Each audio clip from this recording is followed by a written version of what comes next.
Hello, guys. Today I want to talk about Facebook versus Google and which platform should you advertise on. Okay, but before we get into that, guys, we need to understand, what those, the two platforms. What are their strong points and what are their weaknesses. I don't think it's about who's better than who, but it's about they perform different functions, and sometimes one function may work better for your business than the other. Okay, I first want to talk about Google. Okay, Google, you should think of it as a retail store. When you go into a retail store, you're trying to buy maybe toothpaste, then you find Colgate, Aquafresh, and all these brands sitting next to each other. Then they're easy to compare, right? But then the challenge with that is that now, which one do you choose? Most people will always opt for the cheapest one. And if you're going higher and higher in price, and then you need to start now going outside the retail store to advertise your business, so that when customers come in, they sort of are pre-framed to why your product is better and why they should pay more for it. Okay, so think of Google that way. It's they sort of help customers who are ready to buy a toothpaste find your toothpaste and other toothpaste next to it.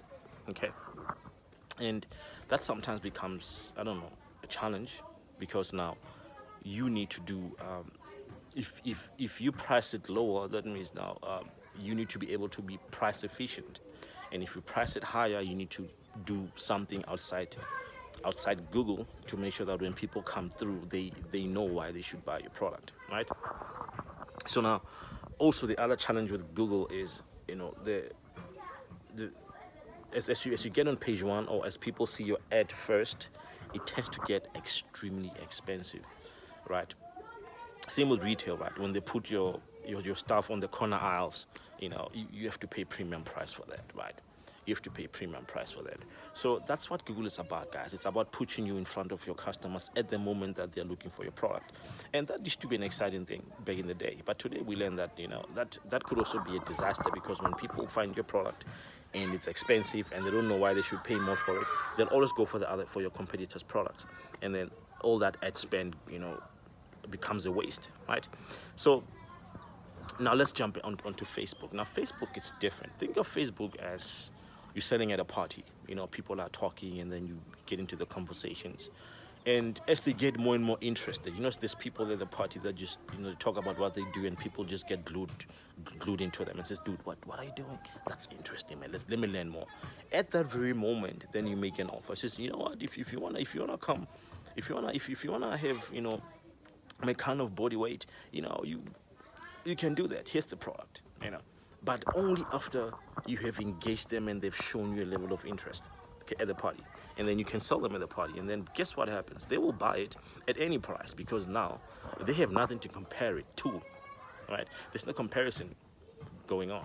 So I believe for small businesses, Facebook works better, because then it's all about engagement. If you can get the engagement, you can sell on the spot. And as you sell on the spot, that gives you price elasticity. Then you can sell it at any price, because then most customers will not say, wait a minute, let me go check at the retail store how much this thing goes for. No, they won't do that, because now they're not only buying the product, but also they're buying, the experience, right?